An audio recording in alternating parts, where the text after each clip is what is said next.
Hello, everyone. Welcome to the Barry Lawrence Ruderman Conference. This is our panel number 1 on historical approaches to the 16th and the 19th century.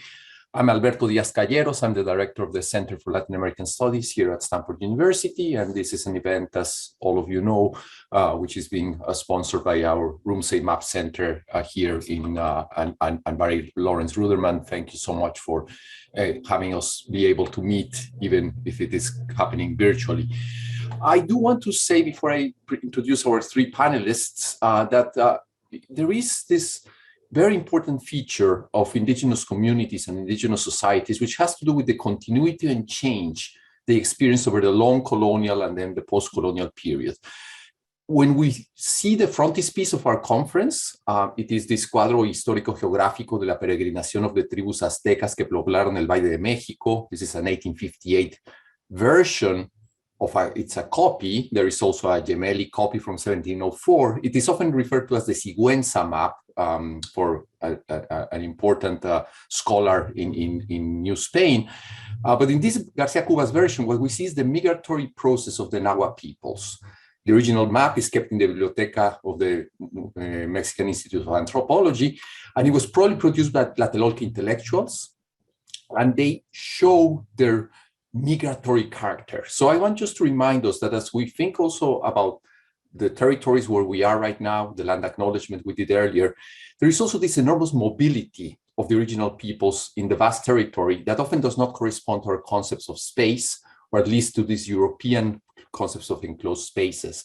Indigenous peoples dwell among us in our cities, in our towns, and not just in villages and remote villages. And they have always participated in these mobile migratory networks. And this is especially true for the whole area of Central America, Mexico, coming into the United States, what is now the United States.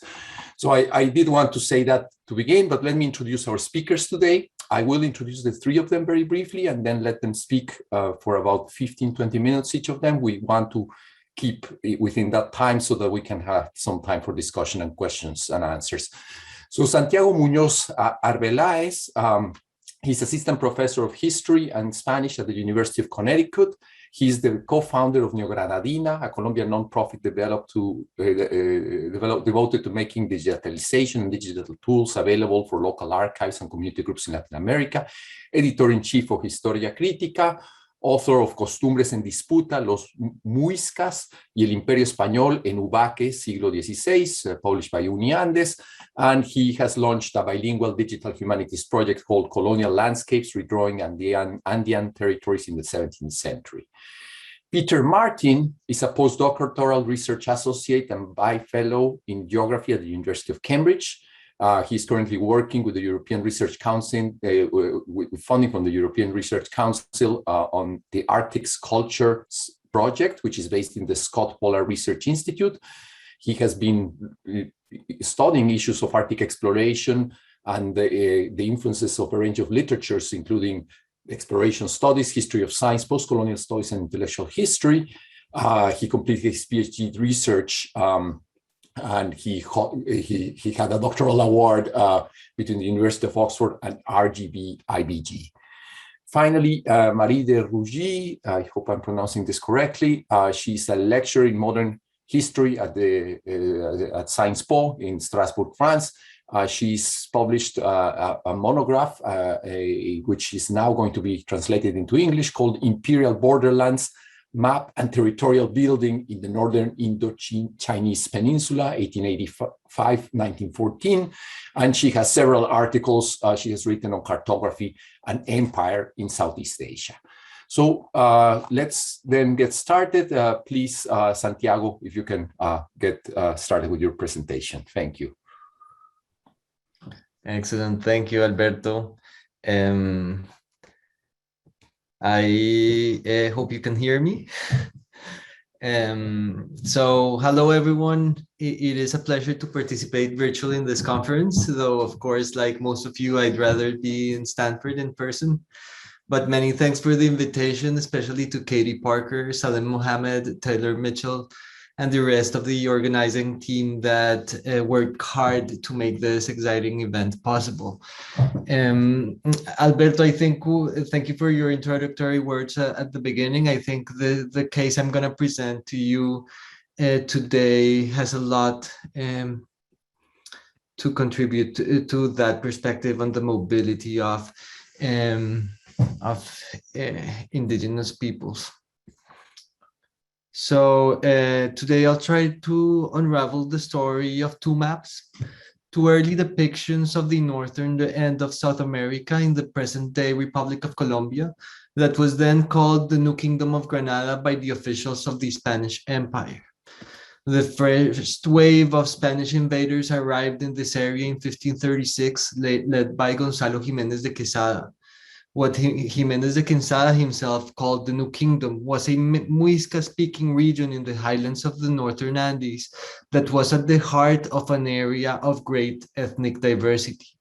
To make sense of this area, the colonizers divided it into the high plateaus of the Andes with textile weaving, heavily agrarian chiefdoms, and in the lowlands, more mobile and decentralized peoples that the Spanish grouped as Caribes, the dreaded, powerful groups that were difficult to colonize.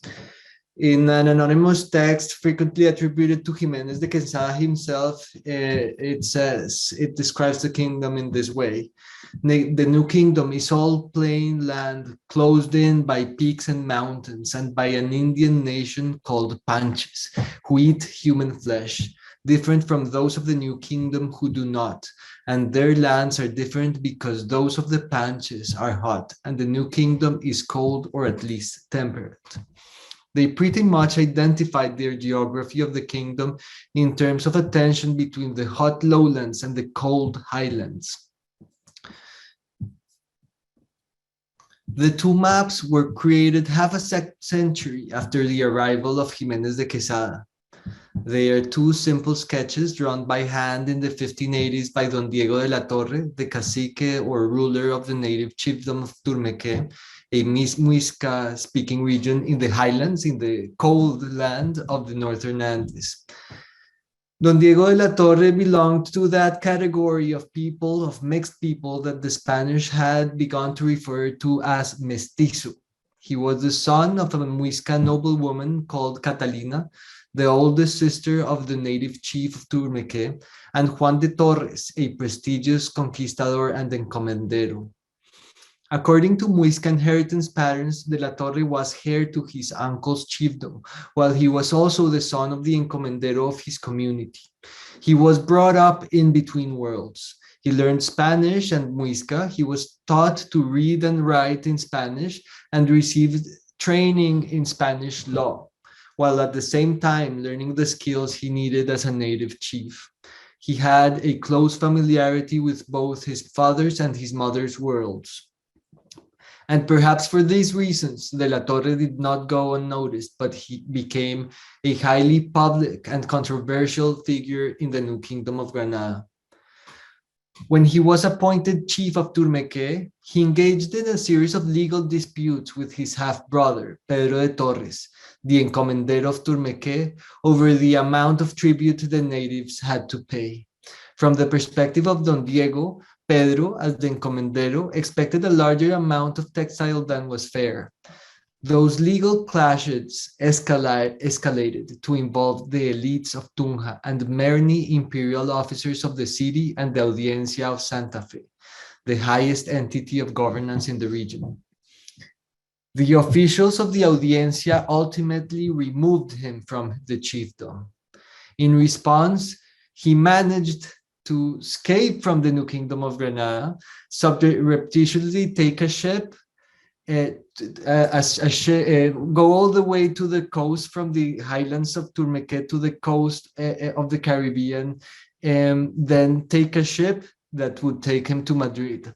That ship sunk, but Don Diego survived. He stayed for some years in Santo Domingo, where he was able to access he became friends with the president of the Audiencia and accessed his impressive library, and then took another vessel that took him to Seville and then arrived in Madrid.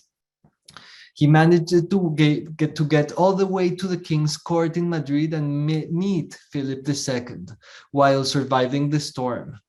He traveled to the court between 1578 and 1579 and met personally with Philip II, and he discussed the conflicts that he had with the imperial officers of the new Kingdom of Granada and a series of matters affecting the kingdom.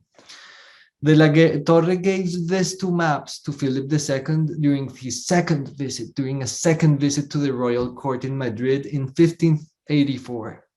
The maps accompany a written report about the good government of the new Kingdom of Granada that he had prepared for the monarch.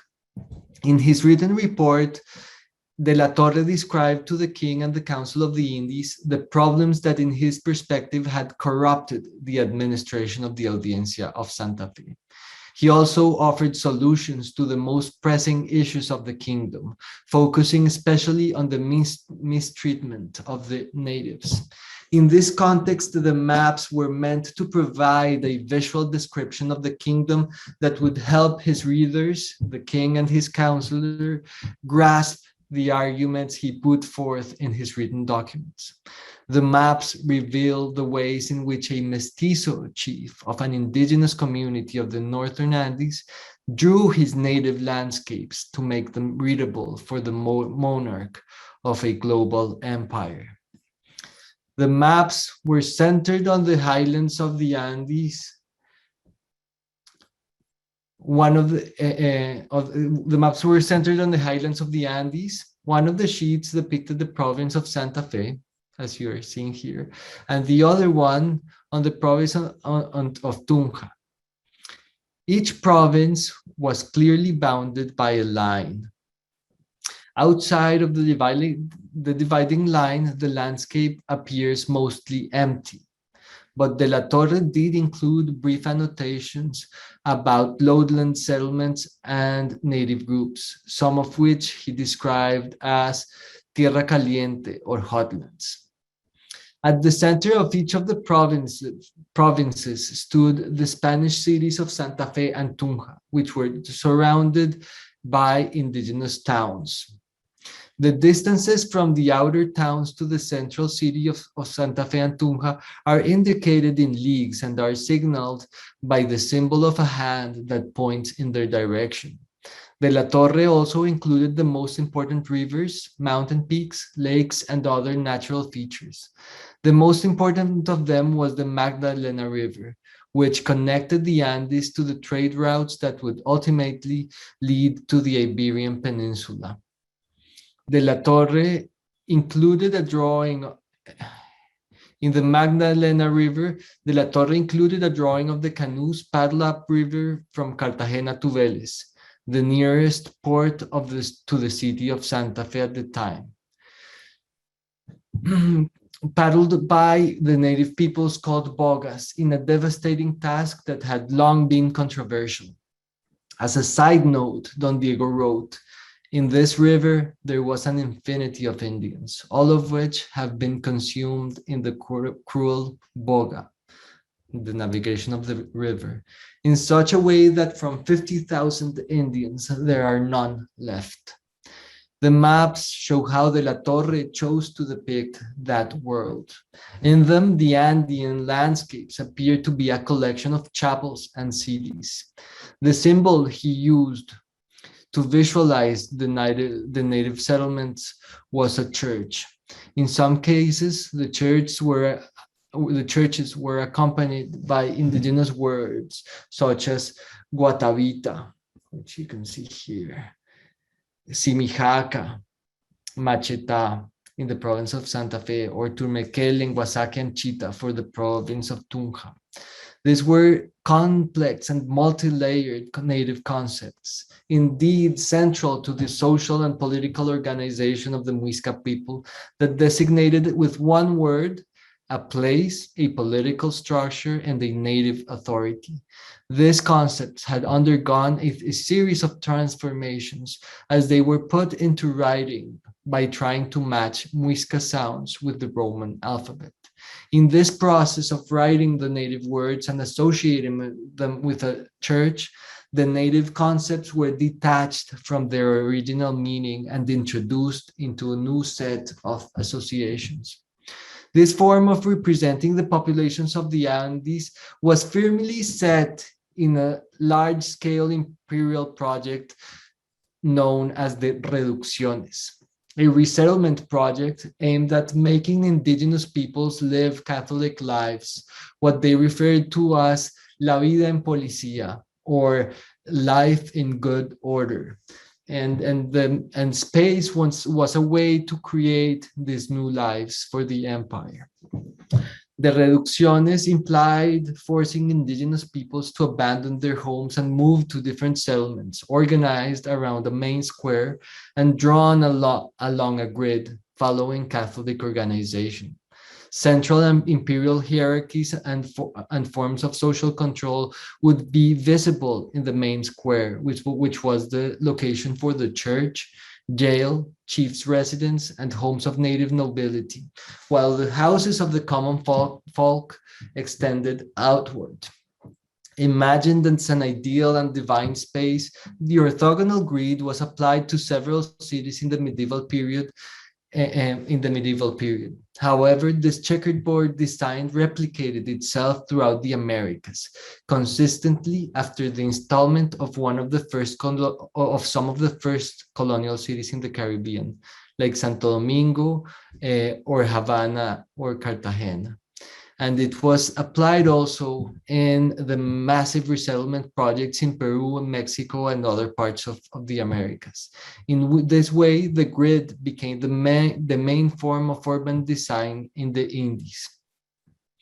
The first instructions for the building of villages in the new Kingdom of Granada were decreed by colonial visitador or auditor Tomás López in 1559. And caused great problems within indigenous societies. Reductions not only created conditions favorable to epidemics, but also disadjustment and conflict. The Muisca built environment was key to their society.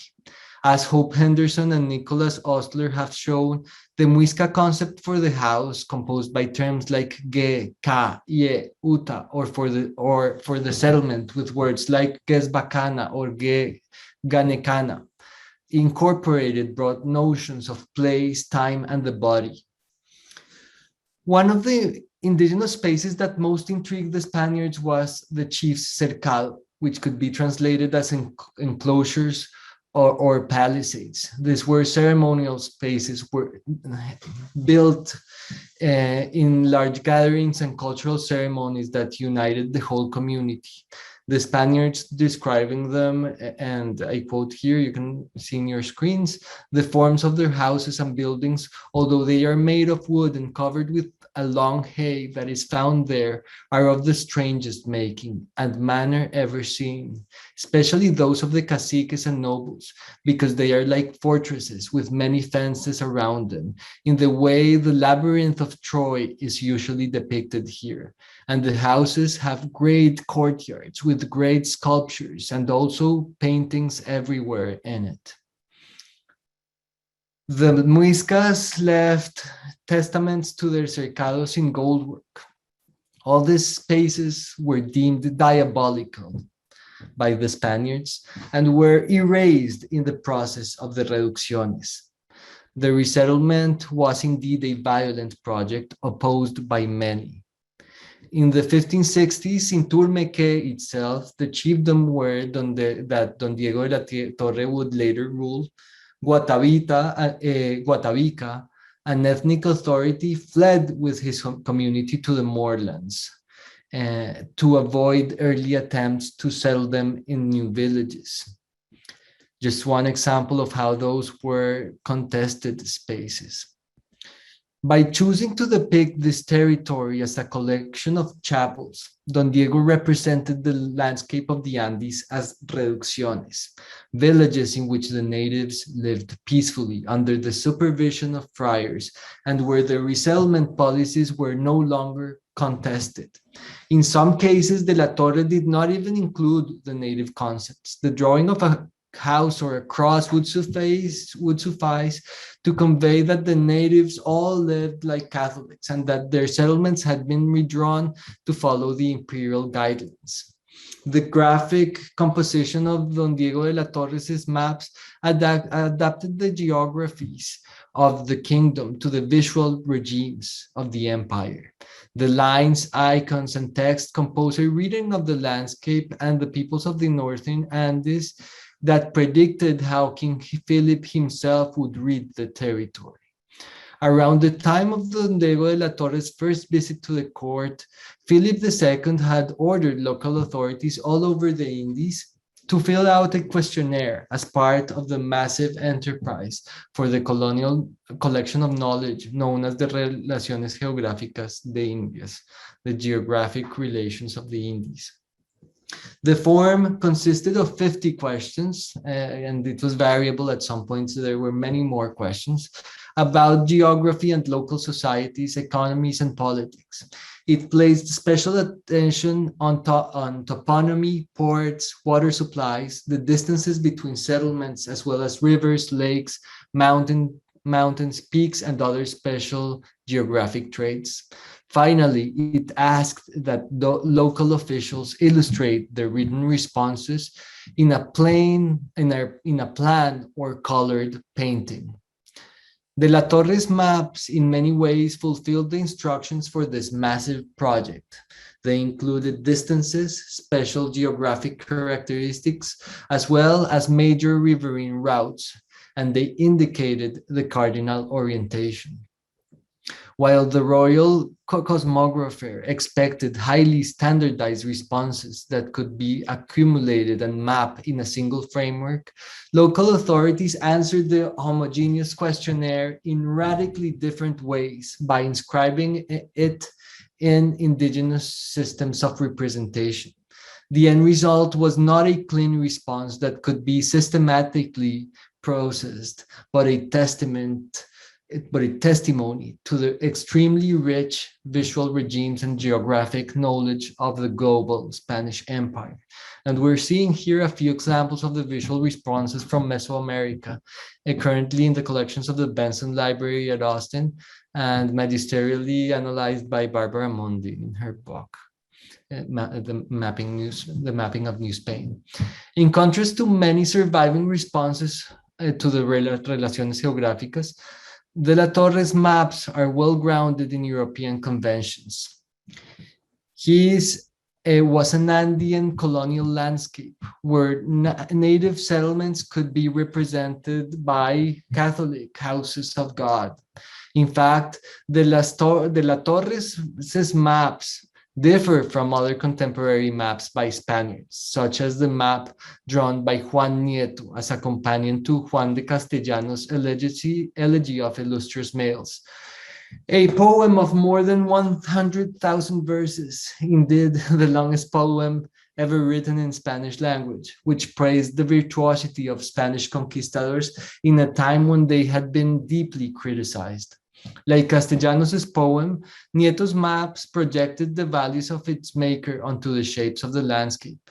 He filled the mountains with drawings and legends to make sense of the territory to his audience.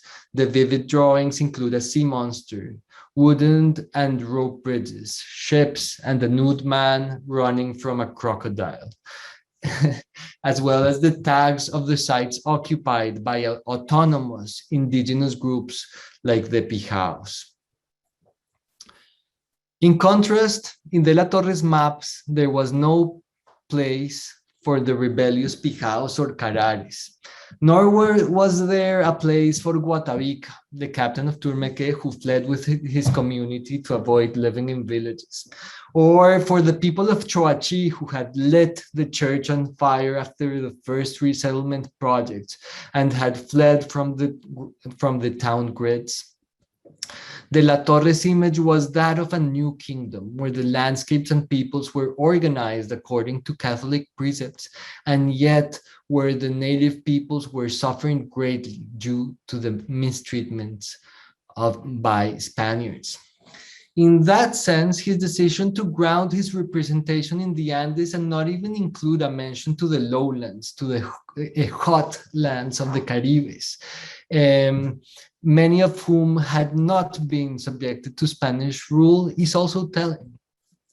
De la Torre consistently sustained this vision of the kingdom in his letters and petitions as well, in which he frequently referred to the natives as ovejas mudas, mute sheep, or miseros indios, wretched Indians, and framed them as victims. So why would De la Torre use those colonial tropes in his visual and written material to describe his homelands and his community? Colombian historian Ulises Rojas, his prime biographer of Don Diego, depicted him as a refined Spanish gentleman, one who took pity on the natives and defended them as many other Spanish friars. For Rojas, everything about Don Diego was Spanish: his attire, his ideas about nobility, and his most innate values. More recently, Joanne Rappaport has examined the ways in which De la Torre conceived of and acted upon his complex social classification as a mestizo from an ethnographic perspective. Rappaport argues that mestizo was not a stable category, nor mestizos a socially or racially defined group in the early modern New Kingdom of Granada.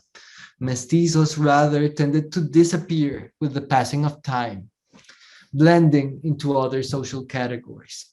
Don Diego de la Torre and Don Alonso de Silva, the mestizo chief of Tibasosa, exemplified this unstable quality of mestizo in a very particular way. De la Torre and Silva were, and I quote her, insiders outside that defended their good Christian blood while at the same time fighting for the right to chief an indigenous community. Instead, I'd like to suggest here that Don Diego was a skilled and strategic communicator. As the bicultural intellectual he was, he addressed imperial authorities and native peoples in their own register. He carefully crafted his legal claims with a profound knowledge of the transatlantic discussions about legitimacy of the Spanish Empire in the New World. When he addressed native peoples, he did it in native ceremonies and through native networks. Like Felipe Guamán Poma de Ayala, the famous Peruvian author of the Nueva Crónica y Buen Gobierno, De la Torre wrote to the king with concerns over problems unleashed by the Spanish Empire in his locality. Unlike Poma, he did not mingle an Andean perspective into his writing. He was a different kind of indigenous intellectual. He separated his ways of speaking to both worlds. Unfortunately, we only have a record of his communications with imperial authorities. We don't have direct evidence about his interactions with native peoples. But when we analyze carefully the archival traces of his interactions with the natives, and especially the testimonies of the natives, mestizos, and Spaniards, included in his legal files in Bogotá and Seville, we can see the structure of his skilled rhetorical communications. I will spare you of much detail here because much of my research is concerned with those testimonies. Suffice it to say, they describe him as witnessing indigenous ceremonies, establishing a system of messengers to communicate directly with native authorities, and corresponding proficiently with them. During his stint at the court, Don Diego directed many official communications to the king and the Council of the Indies. He addressed the representatives of the crown in both text, and images, employing a wide array of genres. And here you're seeing perhaps one of his most fabulous creations, which oscillated between a letter written to the king, as you can see around here, and an image of the burial of his brothers. Crucially, this includes a self-portrait of Don Diego in the middle, as in a time in which he was jailed by the audiencia. I think I'm over time, so give me a moment. I'm gonna try to jump through a little bit of this. The Indians in Don Diego's narratives are those of the new laws and the barbarian theories of empire. In fact, the trope of Indios Miserables or wretched Indians, which De La Torre uses consistently, is built upon Roman law. It was a legal category used to refer to those vassals that were vulnerable and required special care and protection from the monarch. That was the case for orphans, widows, and the handicapped, as well as the blind, deaf, or mute. In the New World, this category incorporated the Indians since they were thought to be minors that needed the special instruction in the Catholic faith and the special protection from the king. And this was precisely the legal precedent that Don Diego was trying to use in his rhetorics. He's saying the indigenous peoples are living as wretched, vulnerable, are suffering victims that have already transitioned to a Catholic life. And he's saying it's your responsibility, speaking directly to King Philip, it's your responsibility to change their living situation.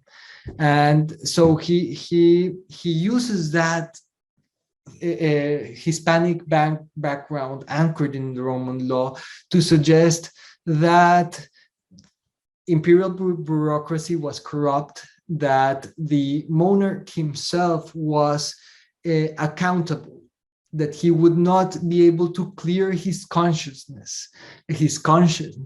if he did not act by providing native nobility with the right to have a more active self-governance, and even the suggestion that's always indirect in his communications is that indigenous nobilities needs to respond directly to the entities of governance of the king, not to the audiencia of Santa Fe.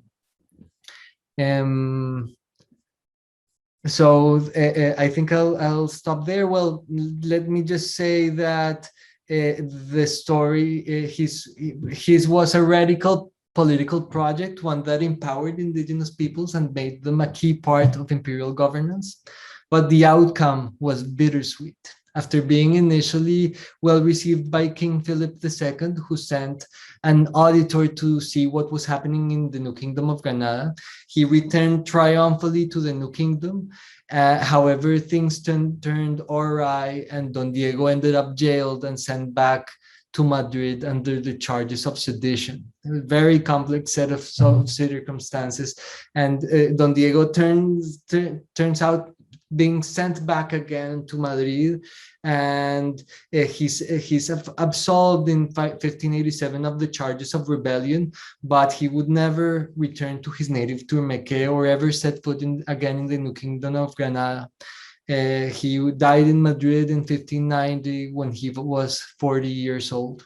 However, his maps and texts reveal the vitality of indigenous cartography, and it's used to mitigate and reshape the hardships caused by imperial governance. Thank you.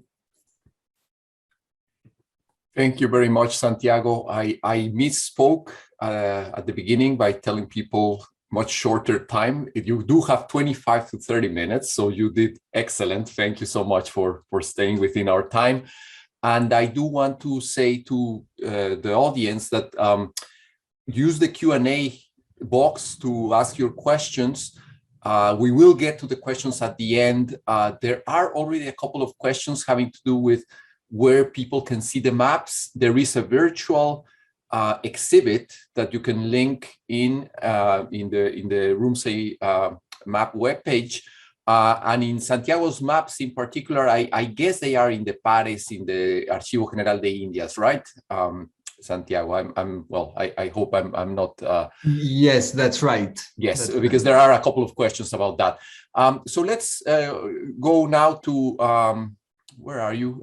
Peter, yes, please, go ahead.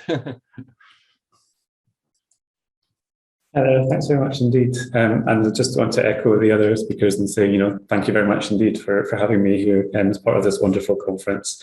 And yeah, it's a real pleasure to be part of this discussion as we sort of seek out these important themes of Indigenous mapping and Indigenous cartographies.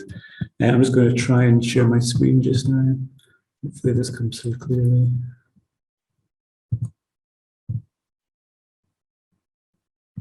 Okay, hopefully that's coming through for everyone. So good, great, thank you very much. So hi everyone.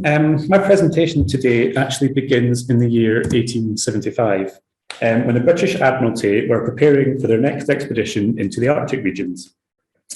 The British Arctic expedition of 1875 to 76 was intent on rekindling national influence in the North by reaching the coveted North Pole and claiming it for Queen and Country. Captains George Nares and Henry Stevenson were chosen to lead two ships, the Alert and the Discovery, and as an enormous crew into Arctic waters with the hope of finally reaching the internationally coveted 90 degrees north. Now, it's important to note here that the Royal Geographical Society played a really prominent role in the preparations for this expedition. Now, this was due in no small part to the keen interest and persistent advocacy for Arctic exploration that emanated from the Society's Honorary Secretary, Clements Markham. That's him in the centre of the slide there. Now, Markham's demands that the British Admiralty conduct further exploration in the Arctic regions had persisted for over 2 decades. And as I'll explain later, Markham had travelled in the Arctic regions earlier in the century, acting as a midshipman on board the HMS Assistance as part of the 1850 to 1851 Franklin Search Expedition. Now, it seems that Markham's involvement in this journey clearly instilled a deep passion and curiosity for exploration in the Arctic. When he later became a senior figure at the RGS, his obsession for Arctic exploration only strengthened. As his cousin and biographer Albert Hastings Markham noted, from almost his first days of his official association with the RGS, he had established a strong belief in his mind regarding the necessity for the continuance of Arctic research. It has therefore been recognised that Markham's keenness for Arctic travel and his extraordinarily influential position amongst British intellectual and military establishment were key drivers behind this expedition, the British Arctic expedition, taking place. Now, historians have primarily focused on the sort of nationalistic arguments that Markham was deploying in his efforts to persuade the Admiralty to undertake this expensive expedition. But it was also the case that this well-connected scholar was able to recognise the intellectual contributions that could be gained from further exploration in the Arctic. So once the expedition had been approved by the Admiralty, Markham was keen to be as involved and as supportive as possible in order to ensure that it was a success. When preparations for this expedition began, he instructed the Royal Geographical Society, as well as the Royal Society, of which he was also a fellow, to offer assistance to the officers and the crew in any way that they could. Now, as part of this support, the Royal Geographical Society presented the members of the expedition with a book that contained as much information as was known about the Arctic regions at the time. Given the title Arctic Geography and Ethnology, the book had been, perhaps unsurprisingly, curated and edited by Markham and was given the subtitle, A Selection of Papers on Arctic Geography and Ethnology, reprinted and presented to the Arctic Expedition of 1875 by the President, Council and Fellows of the Royal Geographical Society. Now, the book was in fact a collection of writings that had been published in various scholarly periodicals and monographs across Europe and comprised various branches of Arctic inquiry. As the preface to this book reads, the present volume contains a series of papers on Arctic geographical and ethnological subjects, which it was thought might be useful to the officers of the expedition, and which has been prepared by a committee appointed by the Council at the expense of the Royal Geographical Society. Now, the material that is contained within this book had largely been gleaned through previous journeys in the Arctic that had taken place over the preceding decades. The contents page lists a range of authors who had gained experience of travelling or working in the North and who had contributed to the growing body of international Arctic knowledge that was emerging at this time. Heinrich Rink, who had spent many years working as a colonial administrator for the Danish Crown in Greenland, contributed a chapter that concerned the descent of the Eskimo, to use his own words. While another chapter was written by the German explorer Ferdinand von Wrangel, who offered a chapter entitled On the Best Means of Reaching the Pole. There was also some hydrographical information that had been contributed by the Danish naval officer, Admiral Erminger. Now, as a whole then, this book is a sort of considerable compendium of contemporary Arctic knowledge and provides evidence for what Nana Calland has argued was that there was an increasingly international approach to Arctic exploration and knowledge production during this period.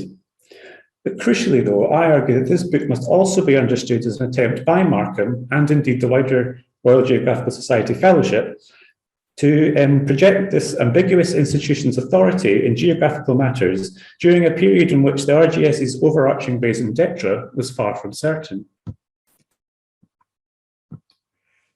Now, the aspect of this book that is of particular interest during the presentation today is this figure that is contained on page 184. Nestled amongst the various international contributions in this long fold-out map that depicts the western coastline of Greenland is this map.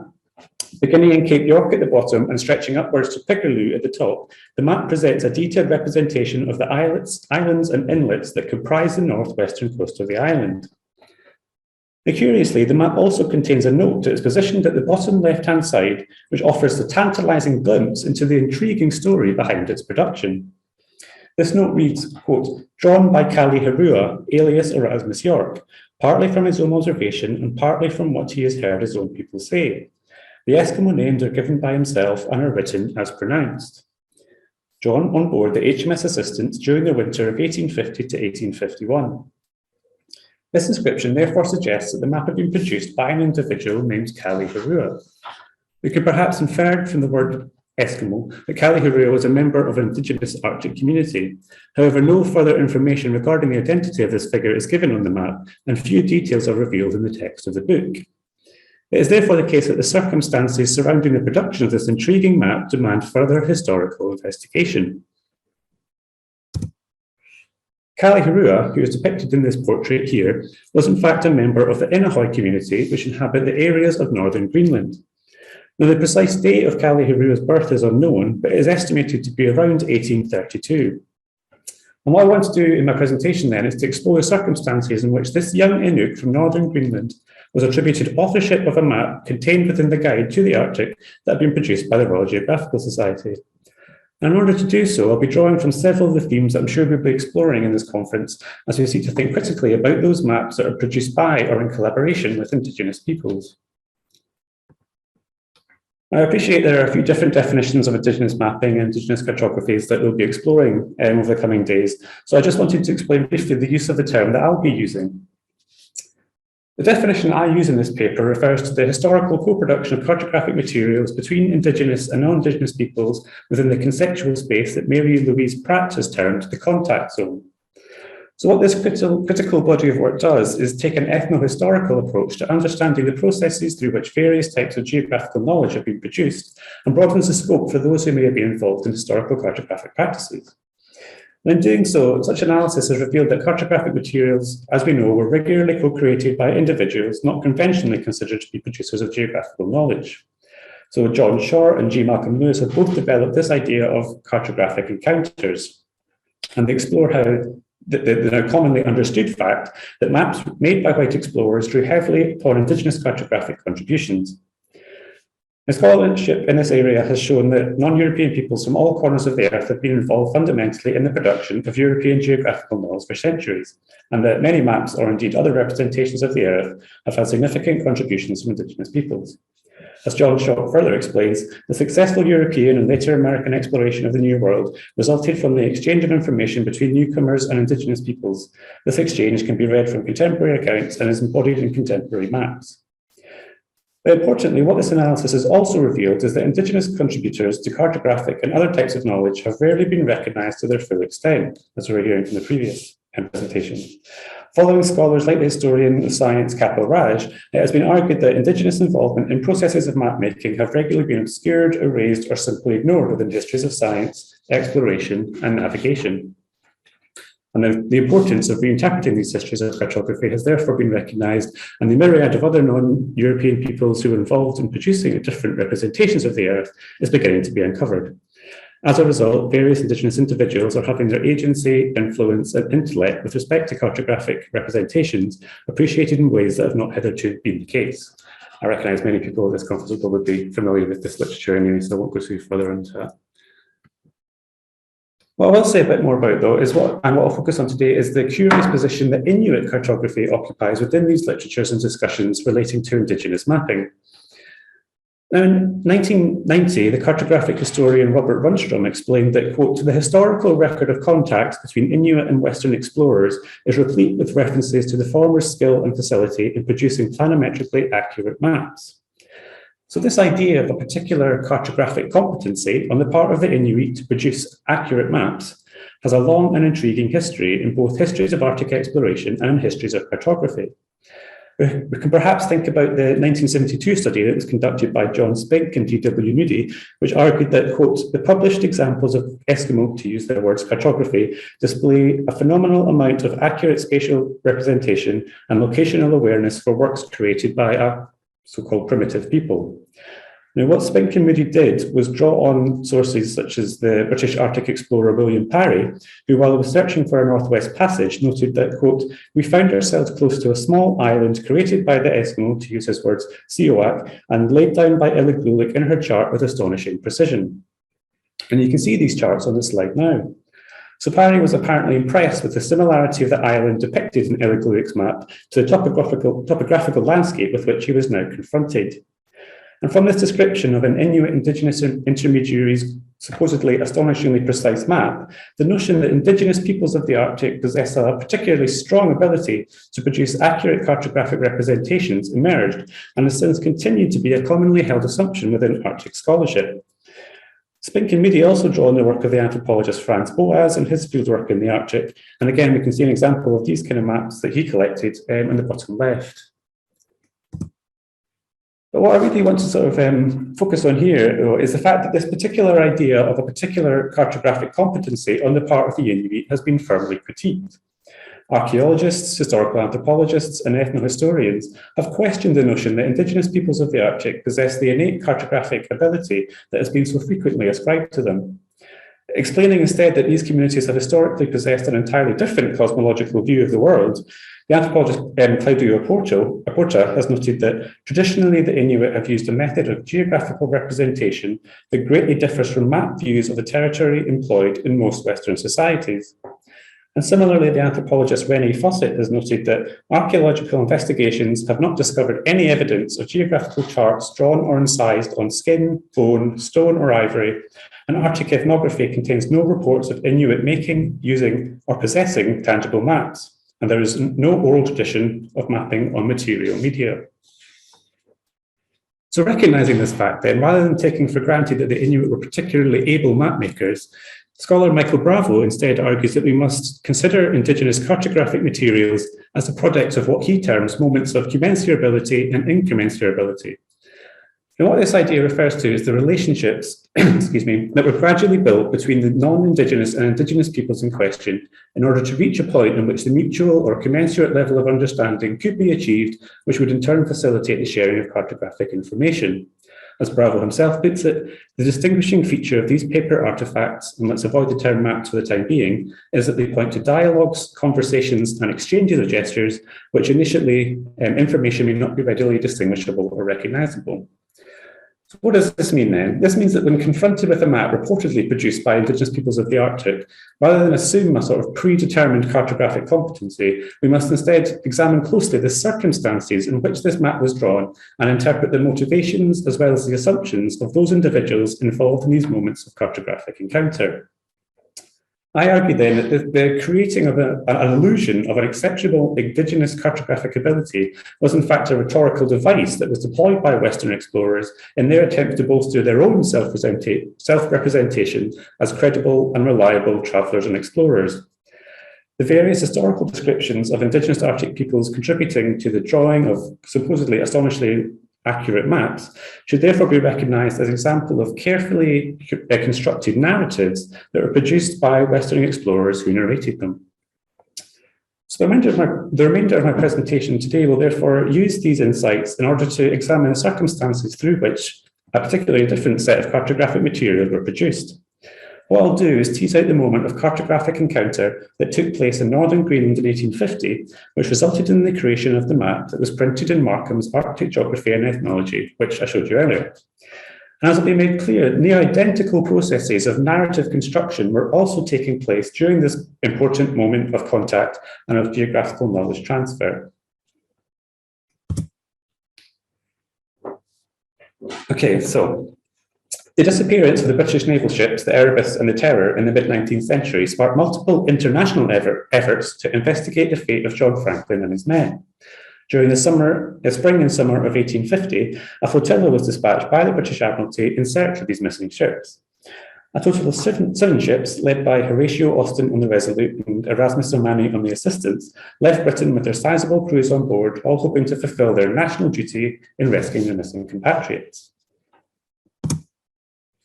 So over the summer months, these ships sailed up the west coast of Greenland, and by the 12th of August, the flotilla had reached the coastline of Cape York on the northwestern tip of the island. I've circled it here so you can see it. It was at this point that a group of figures were spotted on the Greenlandic coastline. As the ships approached, it became clear that it was a group of Inuit assembled on the beach, watching the ships draw nearer. Now, seeing this as a potential opportunity to learn more about the disappearance of Franklin, the British officers decided to venture onto the shore and, through the use of interpreters, were able to open up dialogue with the Inuit. Now, there was some initial excitement when the Inuit mentioned that they had seen a ship pass by recently and that the crew on board were wearing epaulets similar to those worn by the officers before them. However, it was soon concluded that this ship was neither the Erebus nor the Terror and was in fact the North Star, which was a supply ship heading north to relieve a separate Franklin search expedition. So somewhat dismayed then at finding no clues about Franklin's disappearance, the officers returned to their ships to continue the expedition. One of the officers, however, felt that these Inuit men could perhaps be of further use. Captain Erasmus O'Mani, who is pictured here, was keen to recruit an Inuk as a pilot to guide the ships on their route northwards.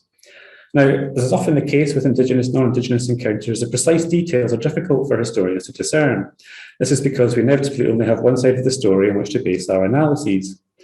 But from studying the available sources, it seems O'Mani invited one of the men, Kallihirua, on board his ship with the hope that he would guide them along the Greenlandic coastline and interact with any other Inuit that might be encountered. In a report that he wrote to the Admiralty some days later that is now held in the RGS IBG archives, Captain O'Mani wrote, quote, "Being desirous to obtain the services of an Eskimo," in his own words, as an interpreter, I asked for a volunteer to join the ship. One of them instantly offered his services and returned on board with me just as he said and without the slightest emotion at quitting his home. Now, as you can probably imagine, I think it's necessary to take O'Mani's account here with a considerable degree of caution. We will never know the true extent of the discussion that took place on that beach at Cape York, but I think it's fair to assume that Kallihirua was not fully in the knowledge that he would never return to this area again. William Parker Snow, who was a writer working as a clerk on board the Prince Albert, commented on Kallihirua's sudden arrival on board the ships. He wrote, quote, "On Captain O'Mani's coming near us, we found him accompanied by the Eskimo native Kalusa. It was soon ascertained that not only had he come on board to act as a sort of pilot in pointing out the spot where the vessel had wintered last year, but that he was actually going to remain under the captain's own personal care and be with him always, an arrangement to that effect having been entered into on shore." So if we read between the lines of these various sources then, we are forced to conclude that this Inuk, Kallihirua, was essentially abducted from his Greenlandic home. Now, the abduction of Arctic peoples was unfortunately a common occurrence in the 18th, 19th, and even the early 20th centuries, and many Inuit have been transported to southern nations, often with dire consequences. So once Kallihirua had been brought on board, he was, quote, "submitted to the process of a good washing before being, quote, clad in ordinary European clothing by the crew of the Assistance." Now, as you'll notice from this engraving, he was apparently given this new hat with the name of the ship embroidered upon it, partly signifying that he was now part of the crew. Somewhat more troubling, though, was the fact he was also given a new name. As William Parker Snow's account continues, he writes, I soon ascertained that Calusa was already named anew. As he came from Cape York, his new patron, Captain O'Mani, called him York, to which another Christian title, Erasmus, was added by some of the officers. Now, the correspondence dispatched by O'Mani during his time on board the Assistance also indicates that the young Inughuit man was something of an exciting curiosity for the men on board. Kallihirua, in fact, took part in the crew's on-stage entertainment, playing a role in the theatrical performances that had been organised. In a letter to John Ross on board the Felix, Captain O'Mani stated, "You would have been amazed to see the Arctic Highlander on the stage. He, Erasmus York, has turned out capitally and is quite an interesting specimen of uncivilized life. His disposition is most amicable and tractable." So this idea then of being uncivilized was a common European interpretation of Arctic peoples and reminds us of the colonial ideas of cultural superiority that explorers brought with them when they travelled overseas. So Kallihirua's time on board the ship therefore demonstrates the unequal power dynamics that were constantly at play during these moments of Indigenous-non-Indigenous encounter, and also point to the problematic ways in which representations of different peoples around the world have been constructed historically within European literatures. But it's really important to note here, however, that to one man on board the ship, Kallihirua was more than just this comical or exotic curiosity. As the ships departed Cape York and resumed their search for Franklin, the midshipman, Clements Markham, continued to document the expedition's events in meticulous detail within his personal diary, and we can see some pages from it here. He noted down the daily comings and goings on board the ship and created these series of sketches depicting the men in the Arctic landscape. There are also some intriguing philosophical reflections that are contained in the diary that further demonstrates Markham's intense curiosity for the Arctic regions, as well as those people who inhabit them. But upon Kallihirua's arrival on board the ship, however, a new drawing was added to the journal. On the slide now is this intriguing hand-drawn map. As you can hopefully make out, it was a similar depiction of the Greenlandic coastline that was printed in Arctic geography and ethnology that we saw earlier. If we once again look closely at the details written at the bottom of the map, we can see that, like the published version, it had been drawn by Kallihirua, or Erasmus York, as he's referred to here. So it seems that during his time on board the Assistance, Kallihirua had been asked to provide his knowledge of the region in order to guide the ship on its journey northwards, just as O'Mani had hoped. As Markham noted in his published account of the expedition, quote, "One of the most striking points in the intellectual development of all the Eskimo tribes is their wonderful talent for topography. The same talent was displayed by our shipmate Erasmus York on board the Assistance. When asked by Captain O'Mani to sketch the coast, he took up a pencil, a thing he had never seen before, and delineated the coastline from Pickerloo to Cape York with astonishing accuracy, making marks to indicate all the islands, remarkable cliffs, glaciers, hills, and giving all their native names." So a simple reading of this extract and of the map in Markham's journal would indicate that Kallihirua had indeed shared his local geographical knowledge of the region and translated this onto the paper that was presented before him. He'd also seemingly labelled all the features that he felt would be of particular importance to the naval officers. But what is crucial to recognise here, however, is how similar Markham's words are to those of William Parry's account that I discussed earlier. Referring to the map's astonishing accuracy and remarkable detail, Markham is also almost repeating verbatim the very sentiments that have been expressed by Parry during his cartographic encounter with Inughuit. So the repetition of this phrasing then should therefore signal the critical approach that must be taken when analysing this map from this critical Indigenous cartography's perspective. The map featured in the diary and the description of its creation must be viewed as a manifestation of Markham's desire to convey a degree of scientific authority over the Greenlandic landscape.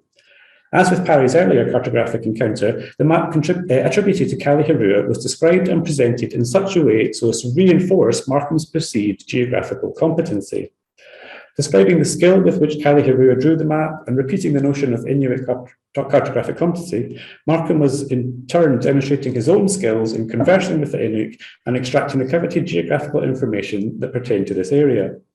He was therefore able to position himself as an intellectual successor to Parry, who had been praised for his ability to interact with the Inuit. So the account of Kallihirua drawing this map must therefore be viewed as a prime example of the ways in which explorers manipulated this commensurability of Indigenous knowledge being shared in order to secure and indeed advance their own standing as scientific practitioners.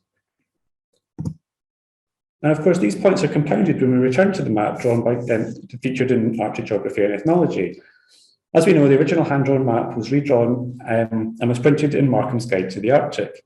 The book was in turn published by the respected John Murray Publishing House, and copies were distributed across and along Britain's ever-expanding colonial knowledge networks. But the key point I want to consider here is the map's positioning within Arctic geography and ethnology. That is to say, the fold-out map appears within a chapter in which Markham describes the characteristics, cultures, and customs of the Inughuit. Exploring various aspects of this community's practices, including rituals, dress, and dwellings, the chapter is primarily ethnographic in tone. So the fact that the map is positioned here in the book indicates that its cartographical contents were not necessarily its primary purpose. Rather, it is situated as it is amongst the ethnographic descriptions of the Inughuit. The map is framed as a sort of curious artifact that had been produced by an Indigenous Arctic inhabitant. So this once again is used as a tool to bolster Markham's knowledge and intellectual authority with regards to this Indigenous Arctic community.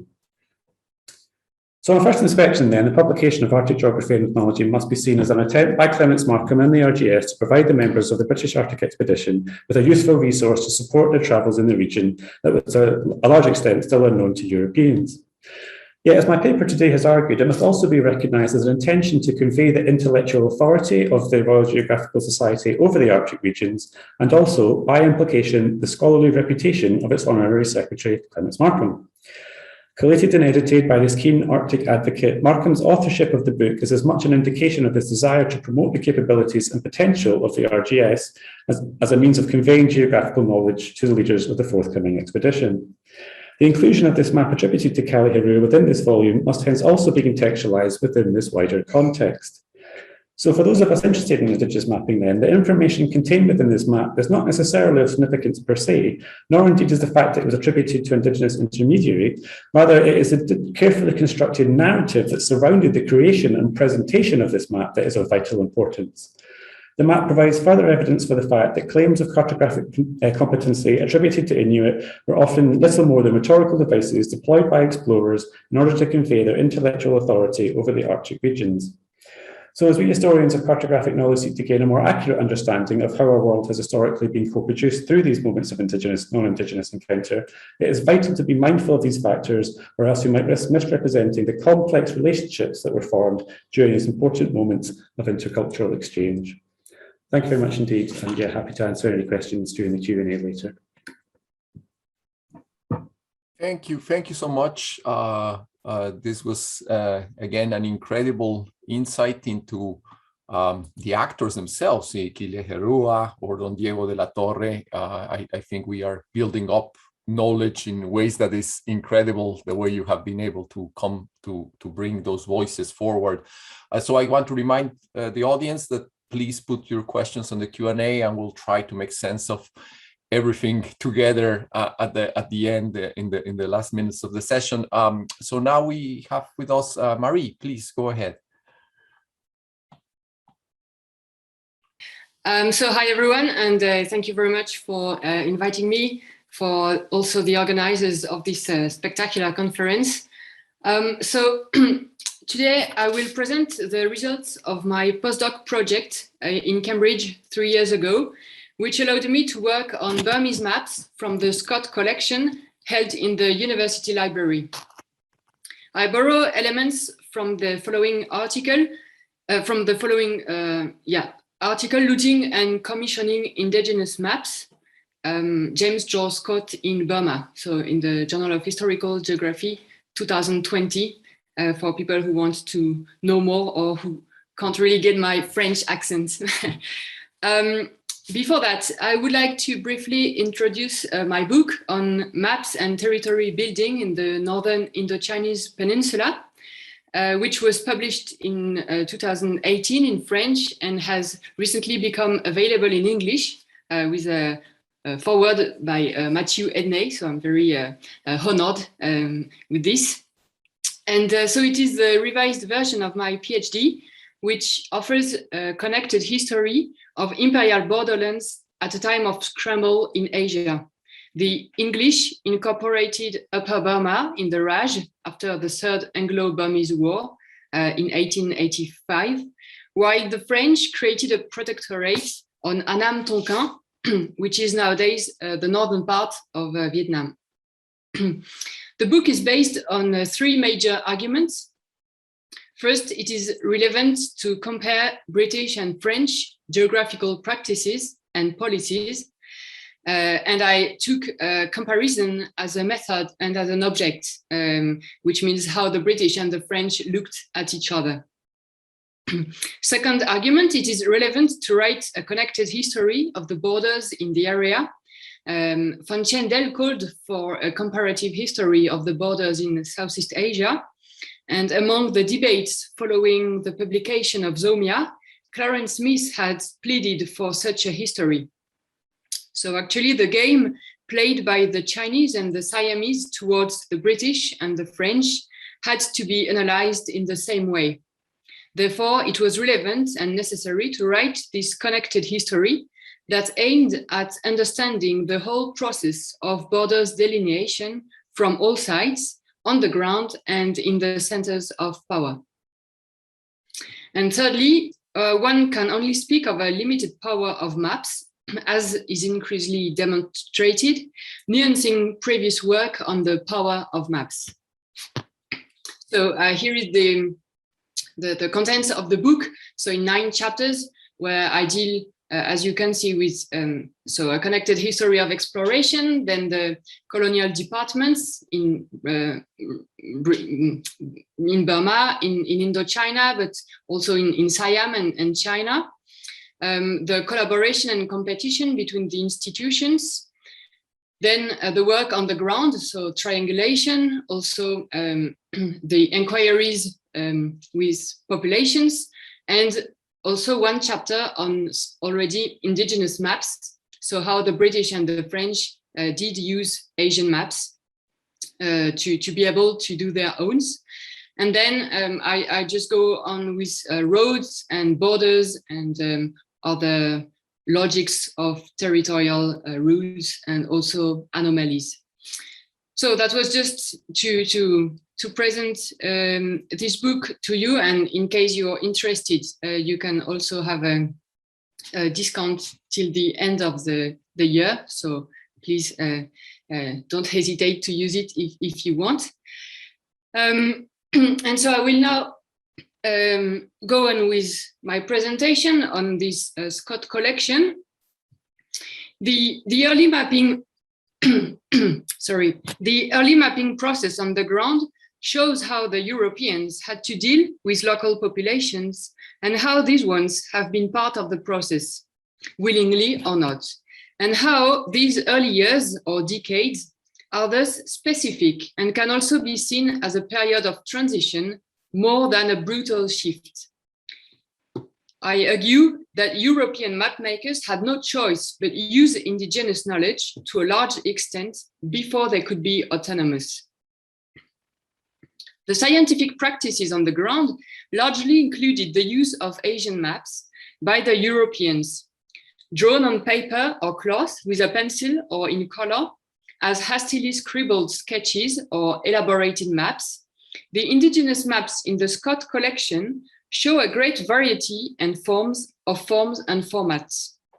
This paper aims to take these cartographic documents seriously as historical sources and to reintroduce them into the history of mapping, from which they have been excluded until now. Indeed, there is much to be done on Southeast Asian maps, as the history of cartography has overwhelmingly focused on European traditions. The Chicago history of cartography makes a major contribution by provincializing Europe. Nevertheless, it focuses on significant cartographic actors and institutions, and particularly emphasizes maps as political tools, just as Matthew Edney did in his study of British India. In this paper, the challenge is to give space to other actors and bring insight into the conditions of production of maps. Building on Kapilraj's idea of the co-production of knowledge and of the map as a cross-cultural product, I aim to situate the maps in the Scott collection in complex contexts of contact and co-production. So who was Sir James George Scott, 1891-1935? After a first stay in Lower Burma as a headmaster of an Anglican mission school in the late 1870s, he wrote in 1882 the Burman, His Life and Notions, which soon became a classic. On the British annexation of Upper Burma in 1886, he entered the Burma Commission and he was posted to Mandalay, Mctillard and Inughuit, before becoming Assistant Commissioner to the Shan States in the east of the country. From 1888 to 1910, he spent most of his time as superintendent in the Shan States, except a stay in Bangkok as chargé d'affaires and 15 months in China in at the beginning of the 20th century to learn Chinese. He was also a member of the three boundary commissions between 1889 and 1900. He sent all the collected materials to his brother, who was master at St. John's, and his wife gave everything to the Cambridge University Library in 1935. Therefore, the collection is here. So here you see actually Scott just in the middle near Pavie, and you see also his wife just at the other side of Pavie. So it was the French-British Commission in 1894-95. And so his collection comprises more than 50 Burmese and Shan maps, usually without any date or author. Nevertheless, when the maps belong to a collection, it helps tracing them by going back to the curriculum of the British official who collected them. From Scott's story, we can deduce the possible dates of some maps. Those sent from Inughuit have most probably been drawn in 1887-1888, when he was there. Those of the prospected railway at the time Scott was surveying the territory in this perspective. Others representing borders between principalities or with China, as Scott was dealing with these matters too. A lot of maps drawn on local paper and representing parts of the southern Shan states have been received in Cambridge on January 1892 when Scott moved to the northern Shan states, which shows that he was really acting as a true collector, taking care of what he got on the ground. We can also assume that Scott didn't collect himself all the maps. We have at least one example given by Schwarzberg in the History of Cartography of another British official mentioning a Burmese map in his report. Indeed, as an authority of Shan affairs, Scott sent small parties to often unexplored regions. European and Indian surveyors have drawn maps, some of them being part of Scott's collection. So Bapu Jadu, the Indian surveyor, for instance. They could very well have ordered maps to inhabitants or a local chief. So I will try at defining what an indigenous map is. Of course, it's just a proposal, but I think it can be defined so very easily as a graphic or pictorial representation of an area of land made by an indigenous actor. In this paper, indigenous refers to Burmese and Shan actors. However, as Felix Driver has already invited us to do so, this category of indigeneity is heterogeneous and needs to be deconstructed. Burmese clerks employed by the British drew maps of the Central Plains, but they might have been almost as foreign as the Europeans in eastern areas, such as the Shan states. Different kinds of people participated in drawing maps: educated or barely literate, sedentary or long-distance travelers, and Scott used information from members of relatively long-established communities in Upper Burma, but also from Asians who traveled in those areas. While focusing mainly on Burmese maps, I will draw attention to the variety of actors involved. Most of the maps have no visible authorship, date, scale, or key, and thus do not fit into a modern European understanding of what a map is. As a result, the focus is on understanding the materiality of the map, the techniques used to draw it, and the visual codes, as well as the kinds of writing that appear on it. This approach considers each map in terms of the language used, its condition of production, hastily made or with a high aesthetic value, and even its use, examining, for example, translations or comments in other languages. Contrasting these maps with earlier ones from Burma or with other cartographic traditions in the region is a way of tracing continuities, what is typical of Burmese cartography, and ruptures, what is new and proves British influence.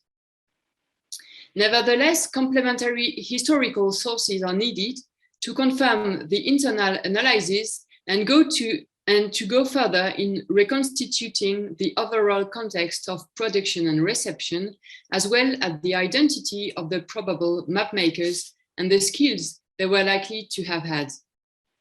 Faced with the absence of explicit mention of these maps in written correspondence, we can still offer some hypotheses by considering Scott's paper and the Scott's papers, they are held at the British Library, and the context of the British annexation of Upper Burma in the 1880s and 1890s.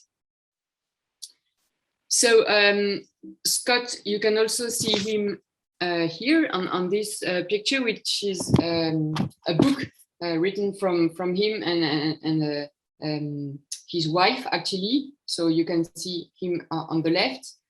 And here is a map just to show you where Scott used to work. So at the beginning, he was in central Burma. Maybe you can see here Mctillard, Langdet. So these parts. So the first map I am going to show are related to this central area. And then he moved to the Shan states, and he went for border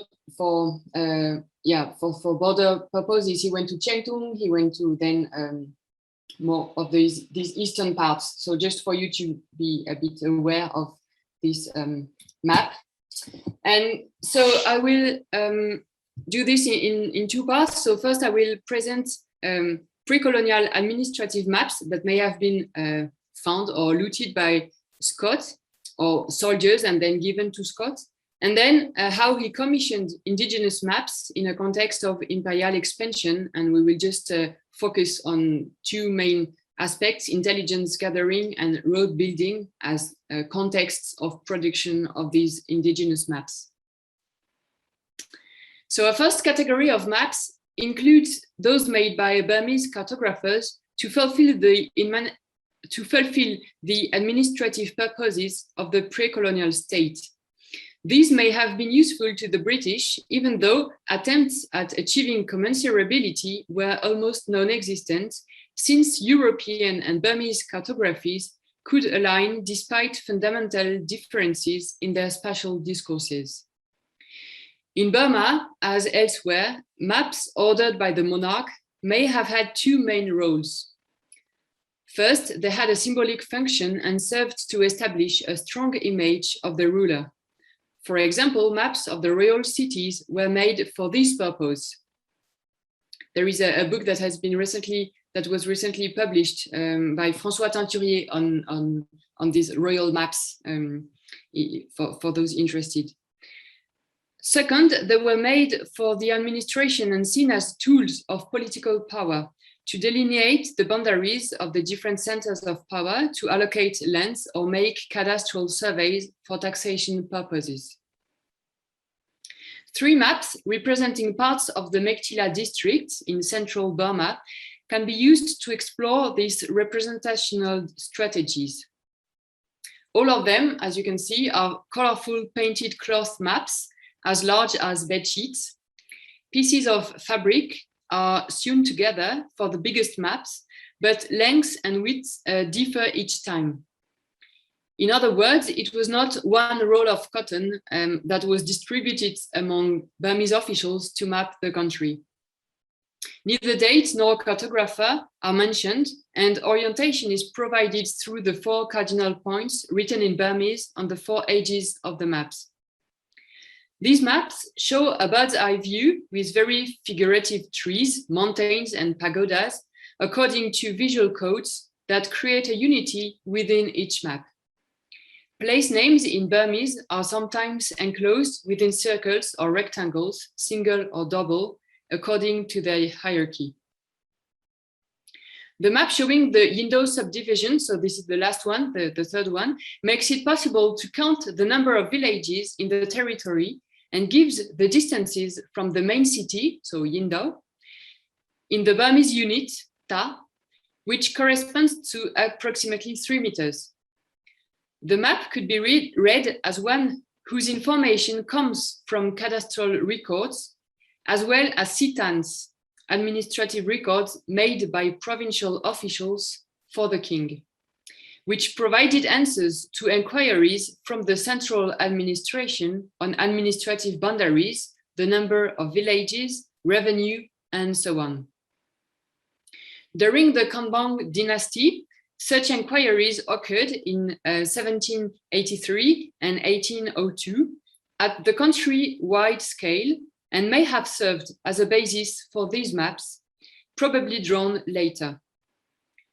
While this information was part of the Burmese administrative system and predated the British occupation, it may have been most useful to the newcomers by providing the dimensions of the territory and the distances between major places. Benefiting from such information did not prevent the British from making their own surveys, but certainly helped them on their arrival in the region. Indeed, since Scott began his service in the civil administration in central Burma, in Mandalay, Mctillard, and Langdet, he may have acquired these pre-colonial maps at that time. It's likely that some of them were part of Burmese manuscripts taken by soldiers as trophies. So this is in Scott's journal, as I mentioned it. They were certainly beautiful enough to arouse their admiration. Scott may also have ordered maps in order to get a better knowledge of the country under his administration, which were then quite unknown to the British. However, there are no signs of adaptation for British purposes on the map showing the Yindo subdivision, and it may be a pre-colonial map rather than one compiled for Scott himself. Both maps showing the townships of Pindale, Nyongok, and Tongta, so this is the first one, and Mctillard and the country south, this is the second one in the center, were clearly made for land allocation purposes. They refer to the period before the British annexation, when the Burmese king had given lands to the horsemen serving the crown, either at the court or in the military, for their families and descendants. Indeed, they mention in Burmese the lands given to the crown horsemen of the Great Golden Country and land given to the crown units used as clerks in Mctillard, as well as, I quote, the golden land, land of horses, delineated in yellow. So this is what you see here on the picture, in the yellow square and lines. And this wording is found on other maps from the period, especially the map of the royal lands, which is available online in the Cambridge University Library, showing land allocations in a territory south of Mandalay. The royal lands, so in Burmese it's Ayadaomi, surround ancient villages and were given by the king to groups of men serving him. But the reference to pre-colonial land allocation does not automatically imply that these maps were made by the Burmese for the Burmese as up-to-date administrative tools for the king to enable him to face the British. They might also have been commissioned by the newly arrived British officials wanting to know about the allocated lands to plan their occupation of the territory, the areas still available being identified by encircled names. Either looted or commissioned, these maps were made by Burmese map makers and reflect a Burmese habitus in depicting these places. It's important to ask who was able to draw such maps at the time and who could have been the interlocutors. In pre-colonial Burma, map makers were royal officials, court painters, architects, and land surveyors. They would travel the country to render maps of different cities, even if town officials may also have been able to draw maps. These different actors would produce different kinds of maps. The biggest and most beautiful were most probably drawn by painters and may have had a decorative purpose. On some maps, the writing is oriented in many different directions, showing that the map was produced on a table with its author moving around this large document. They are certainly based on a compilation of different administrative reports and may also derive from pre-existing maps or combinations of sketches and itineraries. Indeed, the copying and use of older maps was a common practice among map makers.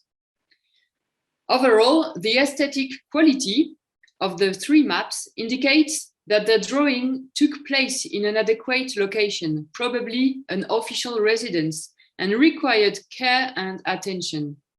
If the use of a scale on one of them shows a desire to fit British expectations, the maps clearly belong to Burmese state cartography. In this, they differ from the more sketchy maps in the collection, which were made under different conditions, where commensurability may have been more important. So now commissioning indigenous maps in a context of imperial expansion, examining more hastily produced Burmese and Shan maps through their contexts of production aims to complicate the categories of indigenous intermediaries and informants, and to explore how far these maps were made commensurable with British modes of map making. Both Nicholas Dirks and Christopher Bailey, despite their fundamental conceptual differences, suggest that the establishment of imperial authority caused a shift from the co-production of knowledge to imperial knowledge. I argue that indigenous maps were commissioned and used by the British before they could rely solely on their own cartographic knowledge, and that this period of time overlapped the establishment of imperial authority. The territorial annexation of Burma introduced a shift signaled by the arrival of new practices and actors, such as the Survey of India, which eventually mapped the country. Yet in border areas, co-production of knowledge continued to be important for much longer.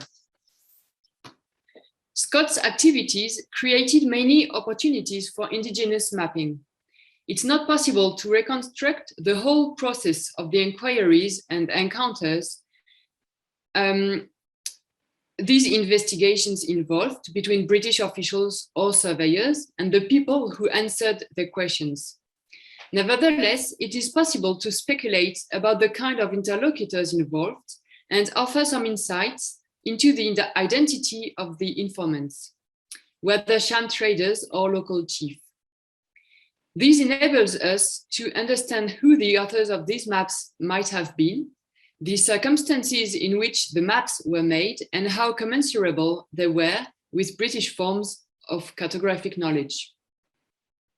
Place names and roads were at the center of intelligence gathering for military and strategic purposes. Asking the inhabitants for geographical information led to the production and collection of indigenous knowledge, as Bailey has shown for India. One map from Chiefs Cercal, so this is the map you see here, sent from Langdet on January the 10th of 1887 and received in Cambridge on November, reveals a co-production of knowledge in the context of military activity against dacoits and an attempt at commensurability.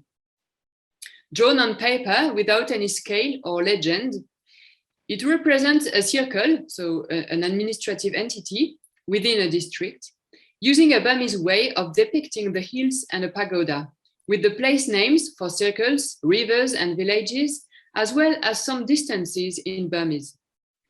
A first way in which it was made commensurable with British cartographic practices lies in the simplification of the drawing in comparison with more crafted maps. The pagoda and the hills are depicted in a sketchy way, reinforced by the use of pencil. Moreover, no trees are depicted. Instead, the word jungle is written in Burmese and in English on the blank spaces of the map. This form of labeling is very common on European military sketches, but runs contrary to Burmese cartographic practices.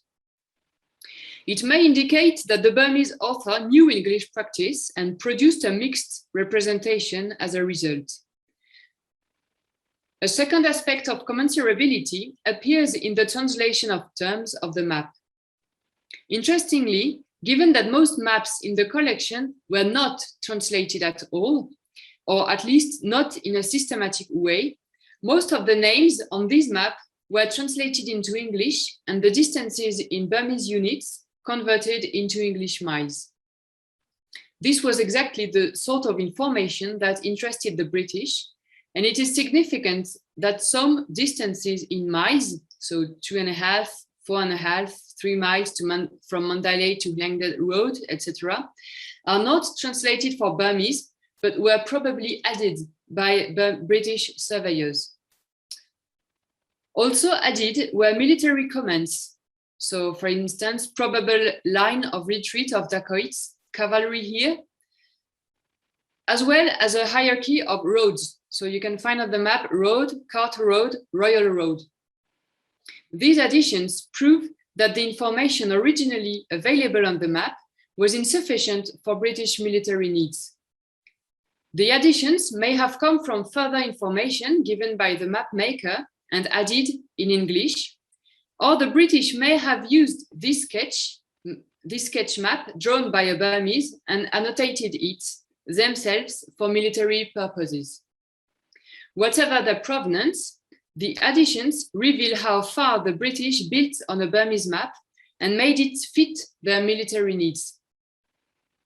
In this particular case of co-produced knowledge, commensurability was achieved through simplification of visual codes, translation of terms, and conversion of measures, and the addition of text in Burmese and English.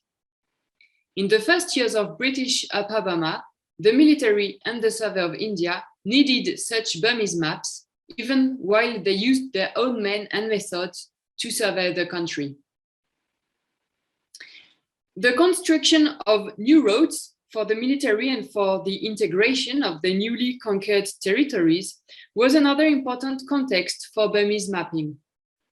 Indeed, the British used their Burmese employees to obtain specific knowledge, mostly place name.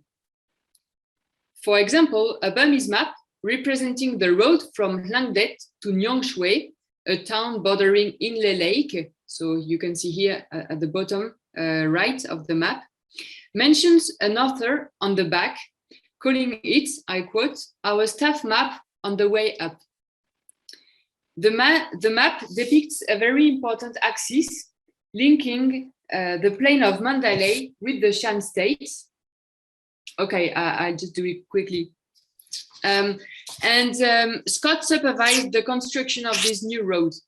As he wrote in 1889, I came up it, so this new road, in the beginning of March, and great progress have been made. When completed, it will be a great boon to the inhabitants of the western part of the Shan states, etc. So this map may have been drawn on this journey, so on the way up by a Burmese clerk, an employee of Scott. And actually his diaries regularly evoked clerks, but rarely gave names.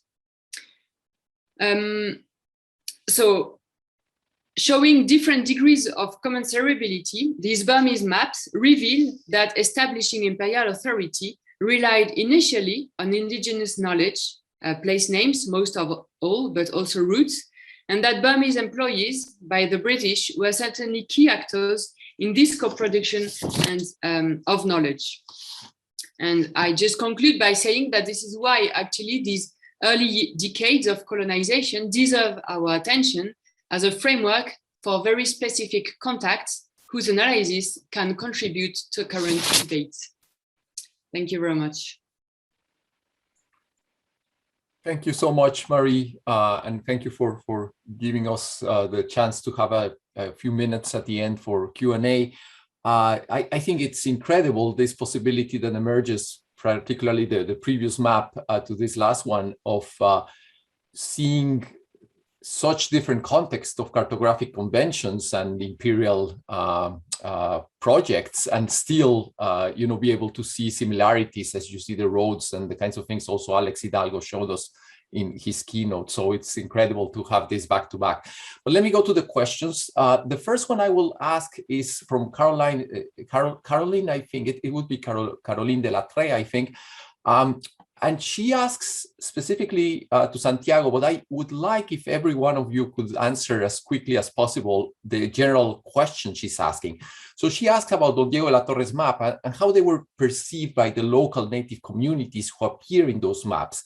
And she asks even the angle of the mother's community. How did the mother's community perceive this double origin?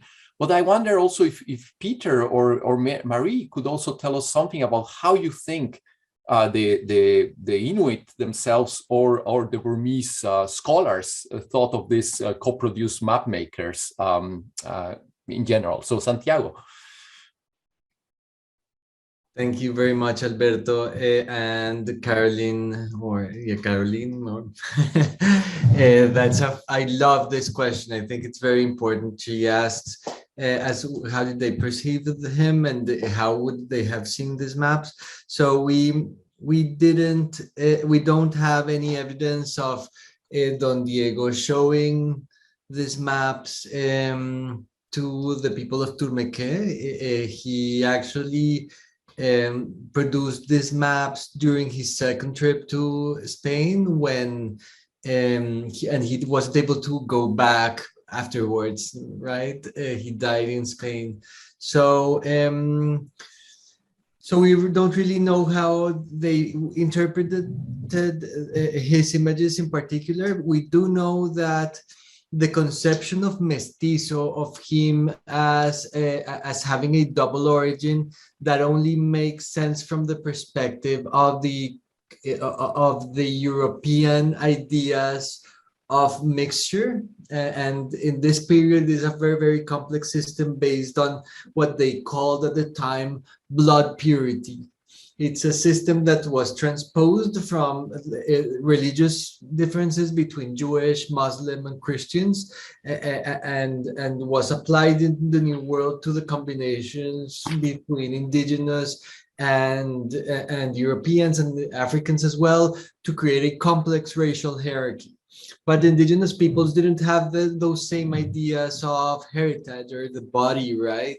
The Muiscas in particular followed the mother's bloodline, right? So if the reason Don Diego was the new chief of his community is he was the son of the sister of the past chief, and this made him the inheritor of made him inherit the power over the chiefdom. So it's, if you look at it from that perspective, Don Diego wouldn't be a mestizo, right? He would be pretty much part of the community. And we have, so part of the policy of the reducciones means to separate the mestizos from the those that are true Indians, pure Indians, from this conception of the purity of blood, right? And these communities are often... I'm sorry to cut you off, but I do need to get at least Peter and Marie to give us their insight. Short answers if we can, because I do want to get a couple more questions at least. I can talk a lot about this, but I don't think they saw mestizos as outsiders, or had this huge dichotomy between indigenous people and mestizo. There were more fluid perceptions of this separation. And so else. Peter, do you want to add something? Yeah, again, I'll try and be very brief as well. So when Kallihirua was brought to Britain on board the HMS Assistance and was actually taught to read and write English, and he writes some letters to the senior figures of the church who trained him in English, sort of explaining that he's very, very grateful that he's been brought to Britain. He's very grateful that he's been given this ability to read and write in English. But I would say perhaps you need to take these letters with a pinch of salt, because obviously they're his sort of seniors, they're his superiors at this religious institution. And so he's probably going to be very deferential to them. He's going to be very sort of respectful to them. And probably, I would argue, probably wouldn't really reveal his own thoughts and feelings about being taken away and being involved in this cartographic encounter. So I guess, yeah, there is some evidence that, he was very grateful to be included in this event, but I suspect we might need to take a sort of critical historical view on them. That's what I'll say for now. Marie? Well, I'm sorry, I'm not sure I perfectly understood the question, so I'm not sure I can... That's okay. I just wanted to, if you had... So let me ask you, Marie, directly, because there's a couple of very pointed questions that... Oh. Alberto, we are not hearing you. Oh, Yeah. I'm sorry. Yeah, I said that was okay. And that there are a couple of very pointed questions that maybe can get very short answers. Barry Ruderman actually asks, thank you, Barry. He asked, to what extent was the long wall of Guangya, I guess, mapped either indigenously or by the French?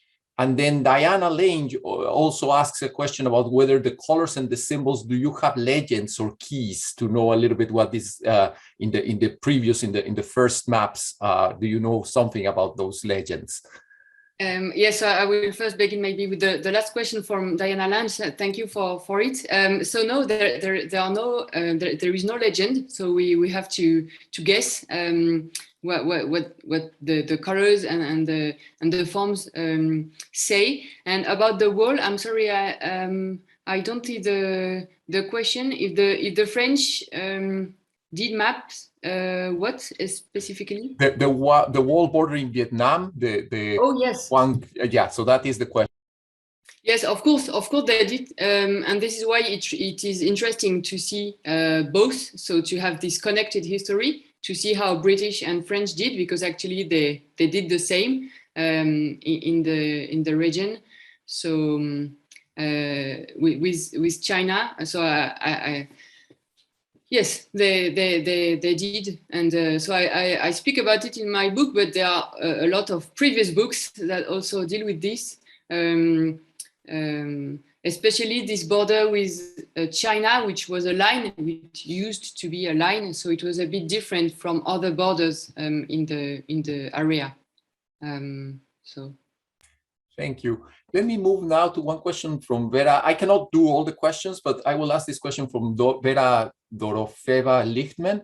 The question is about the square pattern to Santiago in the grid. To what extent was this really, can you evaluate whether this was just an ideal pattern, or to what extent it was really adjusted to the real settlements and the planning of those settlements? Thank you. Okay, so thank you again for that question. It's very interesting. That grid, that ideal grid, we actually don't really know where it came from. There are some examples of medieval and early modern Spain that have that type of organization, but it seems to be it's only systematically applied in the Americas, and it's applied everywhere, from the Caribbean to the Andes, Mesoamerica, and scholars of mainly urban and architectural historians have tried to create some typologies according to the type of delineations they used. So yes, this is a whole field of study that's very interesting, and that applies both to cities, to larger cities that follow the same grid form, and to smaller villages as well. So. Thank you, Santiago. I will ask one question to Peter, if I may, and this comes from my prerogative as chair, but I want to ask you about the red line of the coast of the Royal Navy coastal outline. So do you think that's really like they are showing their cartographic knowledge superiority? Is that what they're saying? We are so much better at this, but at the same time, they had to abduct the poor fellow. So I wanted to know a little bit about what you think we should read into that red line. Thank you. Thank you. It's a really good question. It's something I puzzled over myself for a long time, actually. What is the purpose of that red line there? And I think I came to the same conclusion that you did. It was sort of, again, that idea that we're putting forward our authentic geographical cartographic knowledge, that, this is the official coastline of Greenland. This is what it really looks like. And so therefore it's sort of drawing a comparison between what the indigenous people drew on their map. But the thing is as well that it's a sort of reconstruction of Kallihirua's map, because it's not the original drawn as is. It's sort of rendering of Kallihirua's map. So it's sort of drawn by the lithographer, with his own interpretations on top of it as well. So I think there's more to think about there, absolutely. And in terms of the differences between what the Indigenous map originally had and what it was sort of presented as in the book, I think certainly more to think about there. So I will have to stop our session now, just in terms of being able to keep within our schedule. If we were in the Ruderman, doing the Ruderman conference in the Rumsey map room, we would probably be mingling and talking with each other. We're so much looking forward to that moment when we can do this in a different way. I do want to remind everyone we will close for half an hour for lunch, and we restart again at 12:45 Pacific Daylight Savings Time for the next and final panel session for the day. Thank you so much for, of course, our sponsors. Thank you also, Salim, Laura, Katie, and of course, thank you to our audience that has been listening in so attentively and so enthusiastically, as well as our panelists today. Thank you.